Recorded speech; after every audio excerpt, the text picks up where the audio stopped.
প্রিয় দর্শক আসসালামু আলাইকুম। আমি doctor Bazlur Rahim Ripon, Medico physiotherapy centre, Restipara, Tangail থেকে আপনাদের সবাইকে জানাচ্ছি শুভেচ্ছা। প্রিয় দর্শক, অনেক রোগী কমপ্লেইন করেন যে তাদের এই যে হাতের কবজিতে ব্যথা এবং এই ব্যথা অনেক সময় আঙ্গুলের দিকে ছড়িয়ে যায়, বিশেষ করে এই যে এই 3 আঙ্গুল এবং এই রিং ফিঙ্গারের অর্ধেক অংশে ব্যথা, ঝিঝি এবং অবশ অনুভব করেন। আবার কেউ কমপ্লেন করেন যে এই ব্যথা, ঝিঝি এবং অবশের সাথে তাদের হাতের দুর্বলতা থাকে, অর্থাৎ কোনো কিছু ধরতে গেলে পড়ে যায়, আমাদের গ্রিপ স্ট্রেংথটা কমে যায়। প্রিয় দর্শক, এরকম হওয়ার কারণটি কি? এরকম হওয়ার মেইন কারণ হচ্ছে এই যে আমাদের এই কবজির কার্পাল বোনের উপর এই যে এই জায়গাটিতে একটা সুড়ঙ্গের মতো টানেল আছে, যেটাকে বলা হয় কার্পাল টানেল। অর্থাৎ এই কার্পাল বোনের উপরে ছোট একটা সুড়ঙ্গ আছে, যে সুড়ঙ্গের ভিতর দিয়ে আমাদের এই যে হাতের আঙ্গুলের দিকে যে টেন্ডনগুলি গিয়েছে, ফ্লেক্সর টেন্ডন, সেই টেন্ডনগুলি প্রবাহিত এবং এর সাথে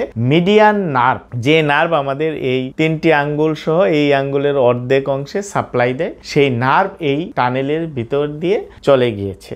এই নার্ভের মধ্যে যদি কোনো কারণে চাপ পড়ে, তখন এই ধরনের উপসর্গ সাধারণত দেখা যায়, যেটাকে বলা হয় কার্পাল টানেল সিনড্রোম। সংক্ষেপে এটাকে বলা হয় সিটিএস। এটা সাধারণত যারা হাতের ব্যবহার বেশি করেন বা কবজির ব্যবহার বেশি করে থাকেন, তাদের ক্ষেত্রে কিন্তু এইটা বেশি হওয়ার সম্ভাবনা খুব বেশি থাকে। এই কার্পাল টানেল সিনড্রোম হলে আসলে চিকিৎসা ব্যবস্থাটা কি, সেটি নিয়ে আমাদের একটু জানা দরকার। তো এর 2 ধরনের চিকিৎসা ব্যবস্থা, একটা হচ্ছে অপারেটিভ আর একটা হচ্ছে অপারেশন বিহীন, অর্থাৎ কনজারভেটিভ, অপারেশন ছাড়া যে চিকিৎসা। সাধারণত দেখা যায় যে হালকা থেকে মাঝারি ধরনের যদি এই ধরনের নার্ভ ইনট্র্যাপমেন্ট হয় বা চাপ পড়ে, তাহলে কিন্তু অপারেশন বিহীন চিকিৎসাতেই সুস্থ হয়ে যান। বিশেষ করে হালকা ব্যথানাশক ওষুধ এবং এর সাথে সবচেয়ে গুরুত্বপূর্ণ যেটি, সেটি হচ্ছে ফিজিওথেরাপি করানো। এখন ফিজিওথেরাপি হচ্ছে একটি এভিডেন্স বেসড চিকিৎসা ব্যবস্থা। এখানে এক্সারসাইজ, ম্যানুয়াল থেরাপি, কিছু ইলেকট্রিক্যাল মোডালিটিস এবং লাইফস্টাইল মডিফিকেশন, এই 4টি বিষয় কিন্তু ফিজিওথেরাপি চিকিৎসায় খুবই গুরুত্বপূর্ণ। যেমন আমরা যদি আমাদের এই কার্পাল টানেল সিনড্রোমের চিকিৎসা করতে গেলে আমাদের যেটি করা দরকার, যে আমাদের যে ফ্লেক্সর টেন্ডন আছে, সেই ফ্লেক্সর টেন্ডনকে গ্লাইডিং এক্সারসাইজ দিতে হবে এবং স্ট্রেচিং এক্সারসাইজ দিতে হবে, এবং পাশাপাশি আমাদের হাতের মাংসপেশিগুলিকে গ্রিপ স্ট্রেংথ বা হাতের ফাংশন বাড়ানোর জন্য স্ট্রেংথেনিং এক্সারসাইজও করতে হবে।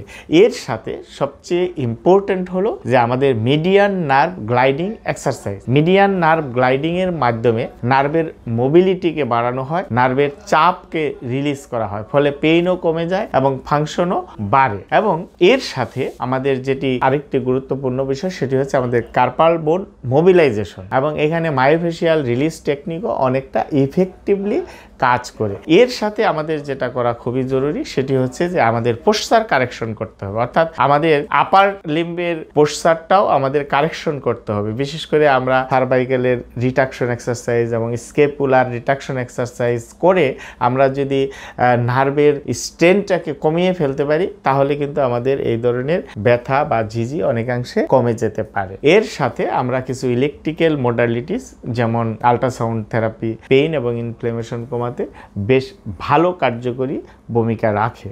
এবং এর সাথে আমরা আর্গোনমিক কারেকশন করতে হবে, এবং যদি কারো ওয়েট বেশি থাকে, তাহলে সেক্ষেত্রে ওয়েটটা নিয়ন্ত্রণ করতে হবে। আমরা যদি এইভাবে ফিজিওথেরাপি চিকিৎসা গ্রহণ করি, তাহলে কিন্তু সহজে এই ধরনের কার্পাল টানেল সিনড্রোম চিকিৎসা সহজ হয়ে যায়। এবং যাদের ক্ষেত্রে খুব বেশি নার্ভের চাপ থাকে, সেক্ষেত্রে হয়তো অপারেশনের প্রয়োজনও হতে পারে।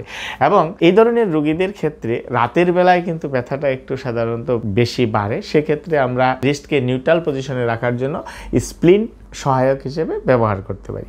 সুতরাং প্রিয় দর্শক, আপনাদের যাদের এই ধরনের কার্পাল টানেল সিনড্রোম বা হাতে ব্যথা, ঝিঝি, অবশ ভারী আছে, আপনারা অবশ্যই একজন বিশেষজ্ঞ ফিজিওথেরাপি চিকিৎসকের পরামর্শ নিতে পারেন, যাতে সহজে আপনারা এই ধরনের উপসর্গ থেকে মুক্ত হতে পারেন। ধন্যবাদ সবাইকে, ভালো থাকবেন। কথা হবে পরবর্তীতে অন্য কোনো বিষয় নিয়ে। সে পর্যন্ত আমাদের সাথেই থাকবেন। আসসালামু আলাইকুম।